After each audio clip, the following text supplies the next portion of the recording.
जी मेरे दोस्तों, घटिया लोग कहीं भी हो, घटिया काम होते हैं।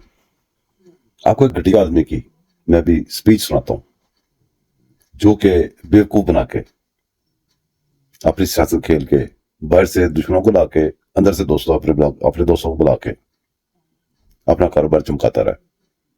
तो उसकी तकरीर सुन लें आप, फिर मैं आपसे बात करता हूँ।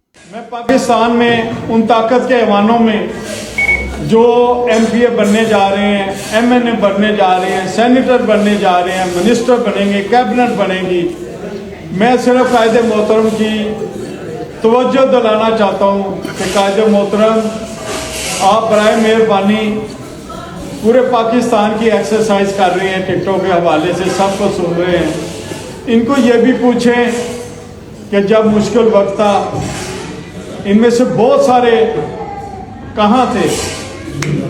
जी तो ये हैं जुबैर गुल साहब। ये इतना कमीना आदमी है, पूछ रहा है, सवाल कर रहा है लोगों से कि जब बुरा वक्त था आप किधर थे। इस उल्लू के पट्टे को यह नहीं पता कि वो सारे पाकिस्तान में थे। भगोड़े तुम थे, तुम पाकिस्तान में थे, तुम किधर थे। तुम यहाँ पे जो रौनकें लगाते हो, किसी को पता है, सबको पता है, हमें तो पता है कि वो रौनकें कैसे लगाते थे, किस मकसद से लगाते थे, तुम्हारा कारोबार क्या है, कहां से इंग्लैंड में रह रहे हो, कहां से गाड़ियां चल रही है, कहां से सब कुछ चल रहा है। सवाल करने से पहले अपनी औकात अपने गिरवान में मुंह डाल के देखा करो, फिर बात किया करो। पहले